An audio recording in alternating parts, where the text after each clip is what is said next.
Do you have what it takes to compete in one of the toughest bike races in North America? We'll show you what it means to race in the test of metal. And for that, you're going to need a bike. So we'll team up with the experts who know what ride is right for you. Plus, he's an award-winning chef and he's taking over the Nita Lake Lodge, and he's not even 30. It's all local, and it's all on this episode of Go Sea to Sky.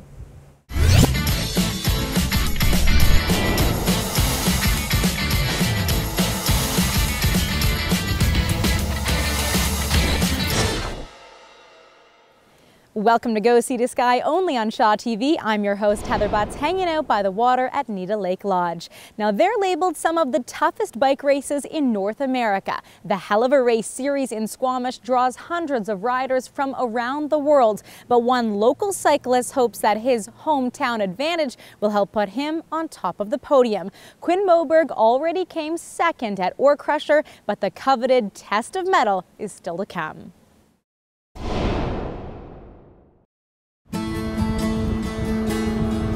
When I'm biking, well, I'm not really thinking. I'm just doing it. Racing through the Squamish backcountry, it's second nature for Quinn Moberg to be on a bike. For him, this is where he belongs. It's special. I think what it really comes down to is the speed you can reach with the amount of effort. It's a great sport. It challenges you mentally and physically, and it's a lot of fun going fast over routes. The 20-year-old professional cyclist knows these trails in the Garibaldi Highlands better than anyone. They are, after all, in his backyard. Moberg is determined that hometown advantage will help push him out front during the Hell of a Race series this summer.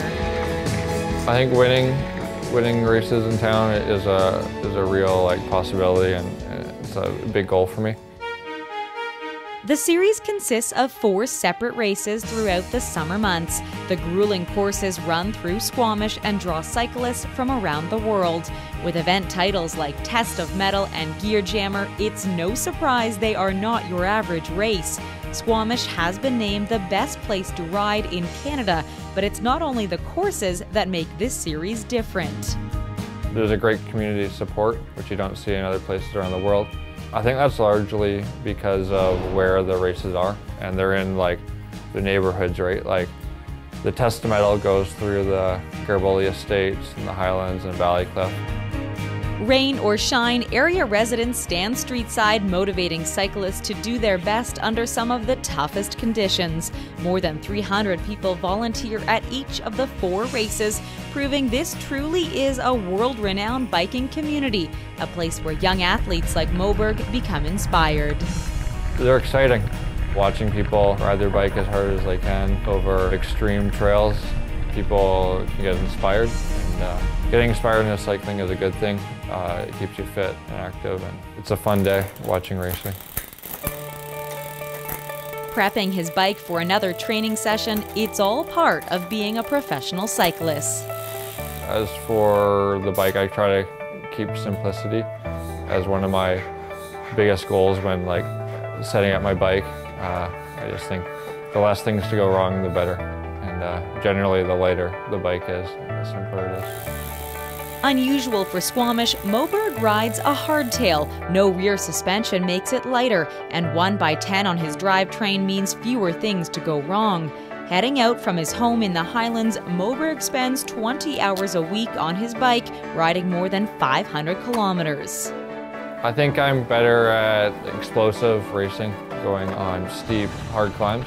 And that's where I really excel, is the explosiveness when it gets hard, opposed to the long, more endurance-based climbing. The Squamish native has been riding competitively since elementary school and started tackling the North American race circuit 2 years ago. But the Squamish races will remain his favorite. With a passion for cycling and a drive to win, he's confident this will be his year to take the lead.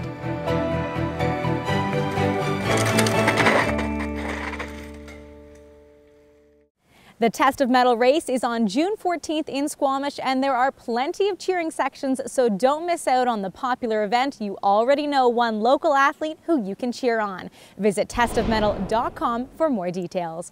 Well, from athletes to artists, Jay Malinowski is primarily known for his work with Bedouin Soundclash, but the artist is making waves with a new trio. Have a look.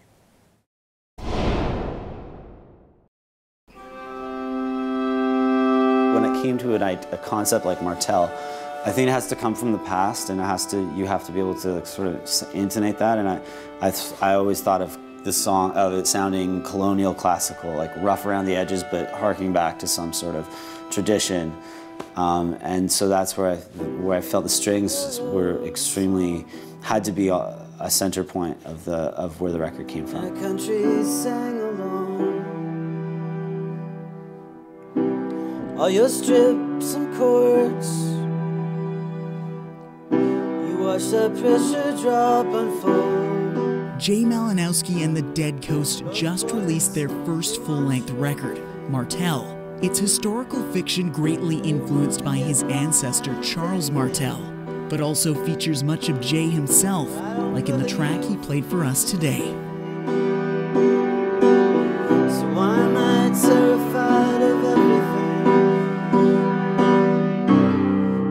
This is a reckoning. The Reckoning was one of the first songs I wrote, actually, before I moved back to Vancouver.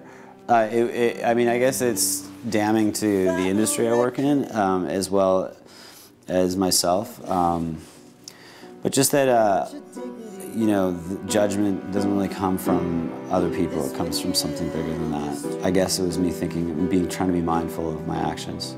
And then hoping that I don't get reckoned with too badly. I'll be coming little Bonapartes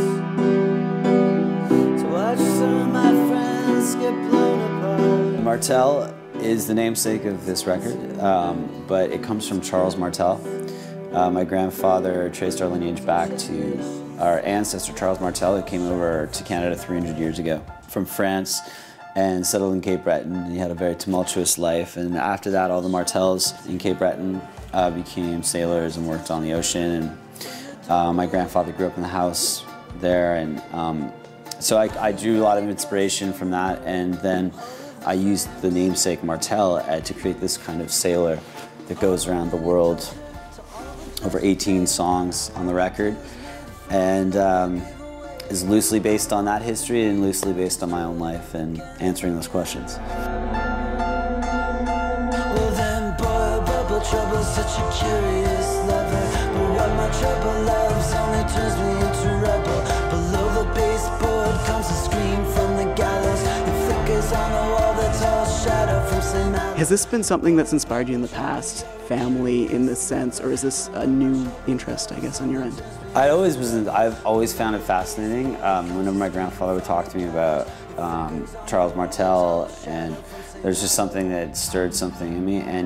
But I had no intention of writing a record about it until I guess maybe 2 years ago. I started thinking about it, and when I moved back out to Vancouver, I had this project, The Dead Coast, which I really wasn't planning on doing much with, and then I met the entry, and I figured that with them I could create a story that would be believable, that we could sound what I envisioned Martel to sound like.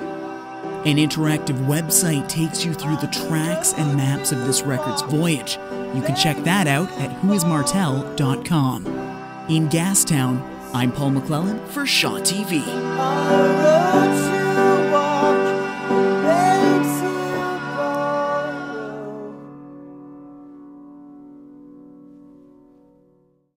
The video clip in that story may have been on a boat, but it's actually aboard a dry dock ship in the Vancouver Museum. That's one way to avoid seasickness. Well, if you'd like to see this story again, or perhaps one of our full shows, everything's available for you online in HD. Just visit youtube.com/WhistlerShaw. Go See the Sky, we're your local voice. Coming up. The most critical part when you go to any bike shop, you really want to talk to the sales staff there and work out exactly what category you fall within. Bike season is here, and we're helping you find the perfect ride. The following are proud supporters of community programming on Shaw TV. Hairstyling and color services for Heather Butts are provided by The Loft Salon. TheLoftSalon.com. 1 in 3 Canadians know someone with Alzheimer's disease or another dementia. I'm one of those Canadians. September is World Alzheimer's Month, and the Alzheimer's Society of BC wants you to get involved. Use your creative ideas, your outstanding talents, and your sizzling passions. We make it easy to create a unique fundraising event or join in someone else's. Do anything for Alzheimer's and help support people with dementia, their caregivers, and research for a cure. Let's get started at anythingforalzheimers.ca today. When he was only 16, Richard Pierpoint was enslaved in Senegal and taken to America. All us men have sworn on this petition to fight. You're an old man. The British Army has militias and trained soldiers. I fought with the British during the American Revolution. Take your land and farm it. Leave the Americans to us. With respect, sir. I was born a free man, and I intend to die one. Your officers fight for land and money. I fight for my freedom.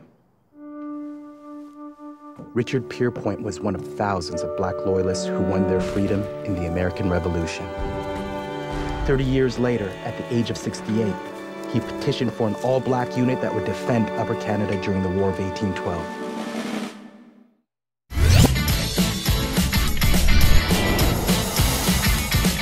Welcome back to the show. You're watching Go See the Sky only on Shaw TV. I'm your host, Heather Butts. We're hanging out at Nita Lake along the Valley Trail, one of the many trails in the Sea to Sky corridor where you can ride your bike this summer. Yes, there is no denying it. Ski season is over and it's time to get out your wheels. But if you're like me and just getting into the sport, it can be daunting. Where should you buy a bike? What kind of bike should you buy? And what questions do you ask? Well, we headed to Fanatico in Whistler Village to find out what you need to know when purchasing your new ride.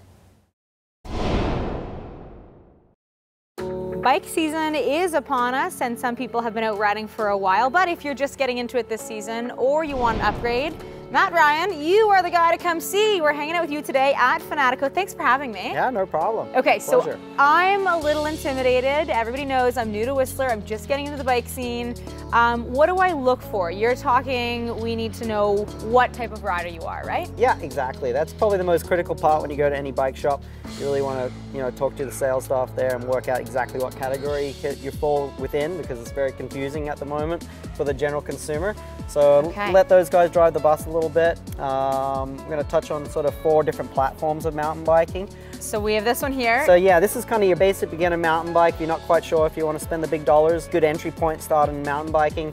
Kind of a weekend warrior bike, good for basic off-road use, cruising the Valley Trail with the family. You can hook up a chariot with the kids and the family and get out there and enjoy the outdoors. A chariot, I like it. Yeah, and what about this one? Accessory. So this one you're moving into your more of a versatile all mountain bike. You're looking at a dual suspension setup here. Right. So what that allows the bike to do is conform to the terrain a little bit more because you're riding off-road, and that's the fun part. So you want the bike to sort of move around underneath you a little bit and soak up the terrain. And as you sort of go up in platforms in terms of the aggression of trails, you're going to run into different size brakes and different size suspension and geometry. Geometry is very important. That's what you want to talk to your dealer about as well. Geometry. Getting on the right size bike. Okay, this is good. It's good to know when you're going into a bike shop, know a few things: geometry, style, size. Yeah. What about these ones? These look too intense for me. So these guys are definitely getting into your more aggressive style of riding. So this is what we call an enduro platform.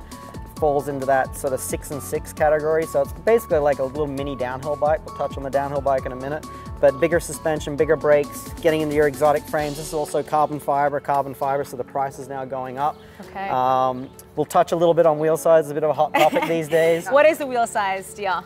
Basically, there's 3 different wheel sizes in the bike industry right now. 26 inch has been around for 20 plus years, as long as I've been doing it. 29 inch wheel, which is this big boy here, and then your 650B. So we have 3 different platforms. Basically, it comes down to rider preference, what you prefer.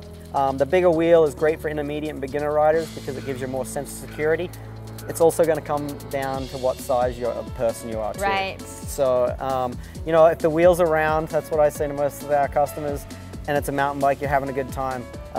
You know, try a couple of different wheel sizes, see what works for you, and then go from there. And just quickly, Matt, suspension, that has a lot of suspension. Yeah. The first bike we started on doesn't. How do you know what suspension you want?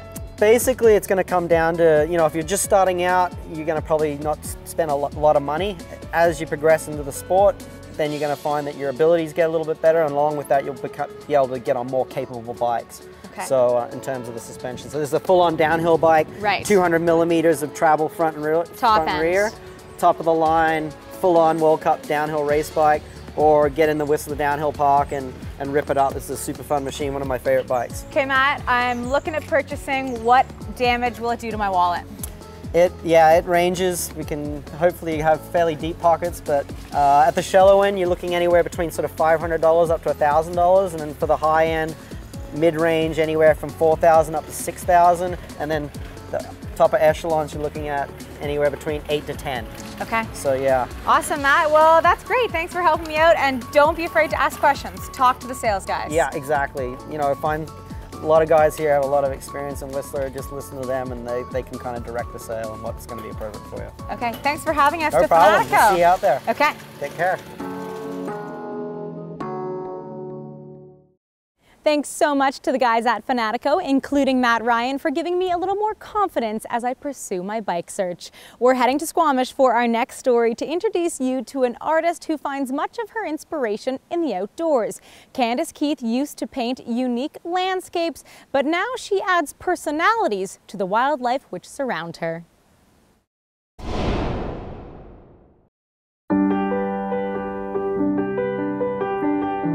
You just kind of get in the zone. I find it just, I don't know, it's a place of comfort for me. Stroking the bird's chest with her brush, Candace Keith adds tone and texture, bringing her feathered friend to life.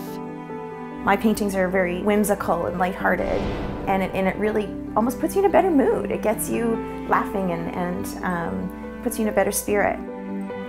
Simply put, Keith's paintings are fun. That is what they're meant to be for both the observer and the artist. The Squamish creator spent more than 10 years painting landscapes with fine block techniques using tiny brushes. But in 2013, she began painting animal portraits. That is when the style of her paintings and the way she composes them changed.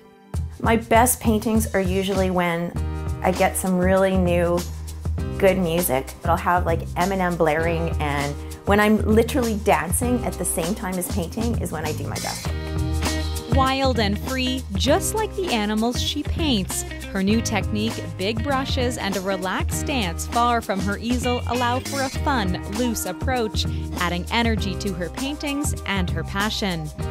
Painting is everything. It's pretty much next to my family and kids, it's my life. By painting makes me better at doing the rest of my world. It puts me in a better place. It brings me balance. From bright-eyed birds to playful cows, Keith's animals are lively and fun. Each with their own personality, it's as though they're about to say hello. Her talent comes from within, but her inspiration is found in the outdoors. I have 3 young children. And so sitting by the window doesn't actually happen very often. It's more of washing the dishes and seeing the birds or observing my surroundings. Whether she's staring at the birds through her kitchen window or wandering the trails along farm fields by her home, local animals are what inspire her, and those are the only animals she paints. I've tried painting red cardinals, and then I painted my second one, and then I discovered that they weren't local. I couldn't paint another red cardinal. It's just something that wasn't around me, and it just didn't feel right to continue. I don't know why. It doesn't get closer to home than her own dogs. Keith has recently taken to painting portraits of family pets. Inspired by the time she spends with her own pups, these furry friends help her see light, colors, and shapes surrounding an animal's face. They influence her work, but she has yet to paint them. I haven't painted my own dogs only because I feel that if I painted my own dog, I would be too attached to the painting and could never give it up. It would be something that I couldn't let go of. Letting go is all part of being a successful artist, which Keith has learned since taking on the role full-time after leaving a stressful job working in finance. This is where she belongs. I love when I hear back from people about how happy their paintings make them feel, and I think if it's something that could actually put a smile on their face, then I've done my job and it's amazing. Inspiration in her heart and picture in hand, every portrait begins with a sketch. Small, subtle lines create the foundation used to make these creatures come alive.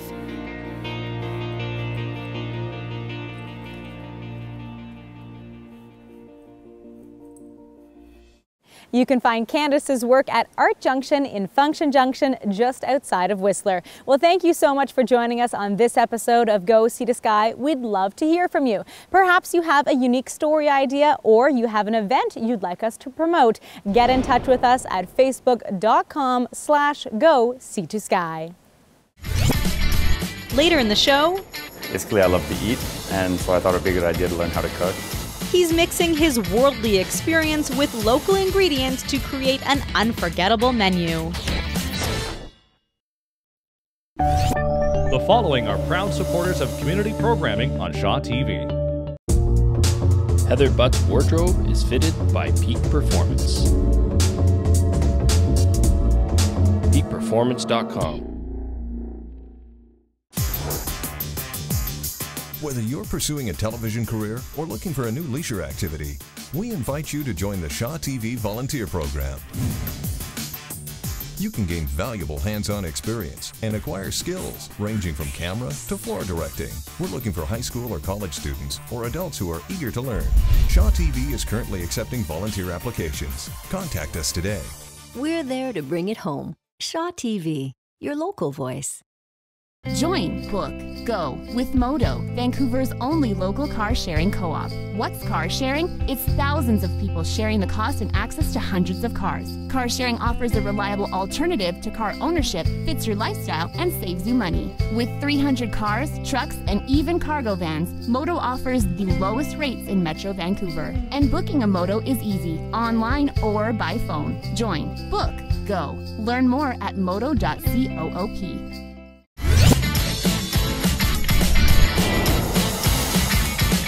Welcome back to Go Sea to Sky. I'm your host, Heather Butts, enjoying some time by Nita Lake Lodge. It's the beauty of the Sea to Sky corridor which inspires many artists and athletes to hone their skills. And sometimes those talents merge. We're going to introduce you to a carpenter who's building something you wouldn't normally find this deep in the Pemberton Valley.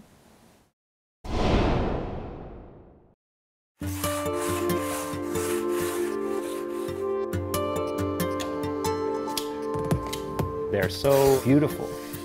I always say that they're really hard to make them look bad. They just look good, no matter really what you do. Once you put the resin on the wood, it just pops.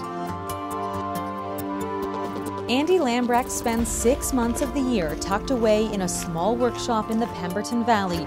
Here he combines his fine woodworking technique, a love for nature, and a passion for surfing.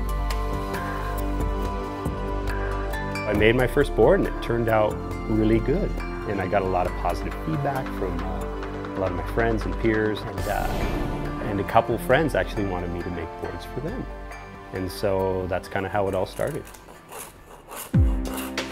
8 years and 100 boards later, this ex-ski patroller has turned his hobby into a full-time job. When he's not surfing, of course. He found the typical polyurethane blanks and polyester resin too toxic. So the skilled carpenter turned to what he knew best, wood, and Pemberton is the perfect place for it. Canada really works for making wooden boards, just because Canada really is the land of wood. I make all my boards out of reclaimed wood as well, and usually predominantly Western red cedar. Going over the board with precision, he is more of an artist than a builder, and he doesn't keep this talent to himself. Lambrecht offers several board-making clinics throughout the Sea to Sky corridor and in Mexico. You're walking down to the beach, it's under your arm. People are always stopping you and saying, wow, that's a beautiful board, or geez, where'd you get that? And then when you say, oh, I made it, you know, they're like, no way, you know. Milled Western red cedar is laid out, creating a unique design for the board's surface, carefully laminating pieces together, smoothing out every bubble to ensure a clean, clear skin to be glued to the frame. The hardest part of the whole process is shaping the rails. Because you build out the rails solid, they're square, and then you need to shape those rails to whatever profile or shape that you want them to be to match the board. The surf industry didn't need saving, but it is changing. With the emerging popularity of stand-up paddleboards, Lambrecht has expanded his clinics to include those too. 40% of his orders are for the 9-foot boards. Made with reclaimed wood from unique mountain locations, like a wave in the ocean, no two boards are the same. I made a board for a guy out of wood that was salvaged and reclaimed from the old orange chair top lift ramp. So every board kind of has a story. It used to be something else, and now it's a surfboard. And people really connect with that.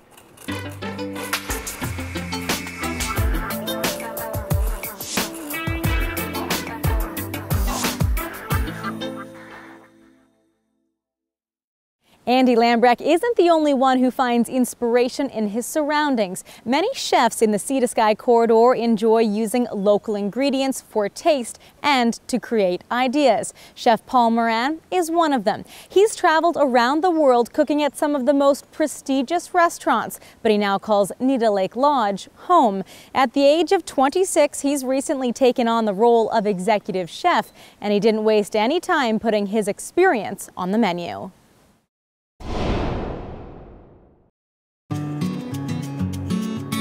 Basically, I love to eat, and so I thought it'd be a good idea to learn how to cook. Learning to cook quickly turned into mastering the craft. Paul Moran went from high school cooking competitions in the Okanagan to working in world-renowned restaurants in just a few years. At the age of 26, he's now the executive chef at Nita Lake Lodge. It's nice to be part of the community of Whistler. There's a lot of great chefs and a lot of amazing hotels and great restaurateurs. So it's kind of nice to be able to come in, do something a little bit different, and sort of start to make my mark on the community here. His ingredient-driven, vegetable-forward menu shares creations from around the world. His root celery ravioli is hand-rolled every day, inspired by his time in France, altered slightly to be made with only local ingredients. We roast it in a sea salt crust, and once the celery root is cooked, we take the meat out from inside of the celery and we mash it up just like you would mash potatoes, but all by itself. The ingredients for this dish come from within 30 kilometers of the restaurant. The celery root filling means no cheese or added salt, and the only butter is Pemberton hay butter. I burn it and pour over a classic beurre blanc, infuse it into the burnt hay for a few minutes, strain it off, and you get something that looks almost like a vanilla pastry cream with little black speckles in it, and it's got a hazelnut smoky flavor to it, which complements the celery quite well. After cooking in some of the finest restaurants from Montreal to France and even Dubai, Moran put his experience to the test, entering one of Canada's finest culinary cook-offs. A taste for competition, he was crowned the winner of the 2013 Hawksworth Young Chef Scholarship. The best part of it for me was having a chance to cook alongside some of the top young chefs in Canada and then be judged by some of the top restaurateurs in the country. Fresh from a stage at the renowned Pujol in Mexico, he's now back to his West Coast roots, bringing with him international flavor and flair. The executive chef put his mark on the menu at Aura only weeks after starting, adding dishes like the Latin-influenced ahi tuna tostada. The flavor is quite unique. There is a touch of soy sauce in the dressing, there's lime, the smokiness of the chipotle.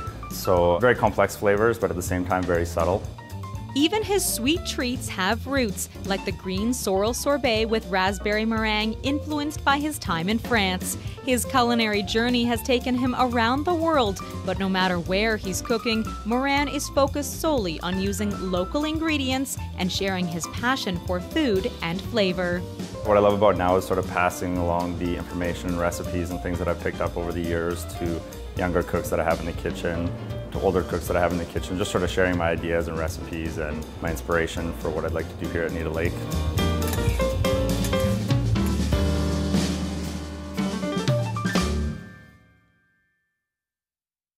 If you'd like to learn more about Chef Paul Moran and the ingredients he uses, why not take one of his foraging classes? They're running every Wednesday in the month of May.